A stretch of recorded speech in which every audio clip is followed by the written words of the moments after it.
അത് കുടിച്ചില്ല. കുടിക്കണമെങ്കിൽ നിങ്ങൾ തീരുമാനിക്കണം. അടിച്ചെടുത്ത് കഴിഞ്ഞപ്പോഴേക്കും നല്ല പാല് പോലെ നല്ല ക്രീമിയായി കിട്ടിയിട്ടുണ്ട്.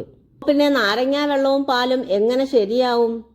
ഫ്രിഡ്ജിൽ വെച്ച് പിറ്റേന്നെടുത്തപ്പോൾ ഇങ്ങനാണ് സംഭവം.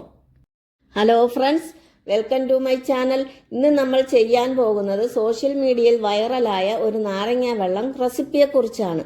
ആ നാരങ്ങാ വെള്ളം ഞാനും ഉണ്ടാക്കി, പക്ഷേ ഞാനത് കുടിച്ചില്ല. കുടിക്കണമെങ്കിൽ നിങ്ങൾ തീരുമാനിക്കണം.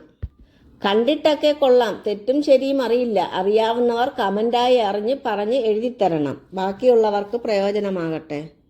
അപ്പോൾ നമുക്കത് തയ്യാറാക്കുന്നത് കണ്ടാലോ? അതിനായി ഞാൻ 2 നാരങ്ങ എടുത്തിട്ടുണ്ട്. അത് കട്ട് ചെയ്തെടുക്കാം. കൂടെ തന്നെ ഒരു കഷ്ണം ഇഞ്ചിയും.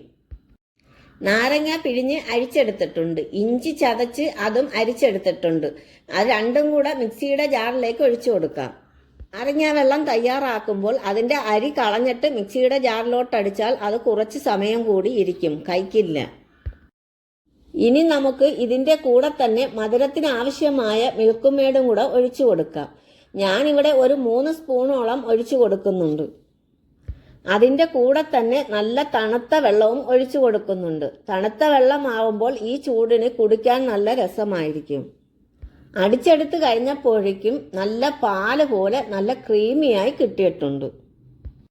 ഞാനതൊരു ഗ്ലാസ്സിലേക്ക് ഒഴിച്ചു കൊടുത്തു. കണ്ടാൽ തന്നെ കൊതിയാവുന്നു. അപ്പോഴാണ് ഞാൻ ഓർത്തത്, മിൽക്ക് മേഡ് എന്ന സാധനം പാലല്ലേ? അപ്പോൾ പിന്നെ നാരങ്ങാ വെള്ളവും പാലും എങ്ങനെ ശരിയാവും? അത് ഓർത്തപ്പോൾ കുടിക്കാനൊരു മടി. അങ്ങനെ ഞാനെടുത്ത് ഫ്രിഡ്ജിൽ വെച്ച് പിറ്റേന്നെടുത്തപ്പോൾ ഇങ്ങനാണ് സംഭവം. മുകളിലൊക്കെ കുറച്ച് വെള്ളം തെളിഞ്ഞു വന്നിട്ടുണ്ട്. എങ്കിലും നമുക്കൊന്ന് നോക്കാം, കുറച്ചൊന്ന് എടുത്ത് നോക്കാം എങ്ങനെയുണ്ടെന്ന് ടേസ്റ്റ്. ആദ്യം തന്നെ ഇതിൽ നിന്ന് തെളിഞ്ഞു വന്ന വെള്ളം നമുക്കൊന്ന് എടുത്തൊന്ന് മാറ്റിയിട്ട് അടിമട്ട് മാത്രം എടുക്കാം.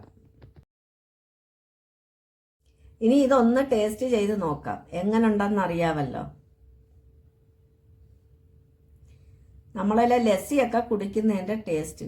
വീഡിയോ ഇഷ്ടമായെന്ന് വിചാരിക്കുന്നു. ഇഷ്ടമായാൽ ഒന്ന് ലൈക്ക് ചെയ്യണേ. കൂടെ നിങ്ങളെ അഭിപ്രായവും കൂടെ എഴുതണം, കമൻ്റായി രേഖപ്പെടുത്തണം.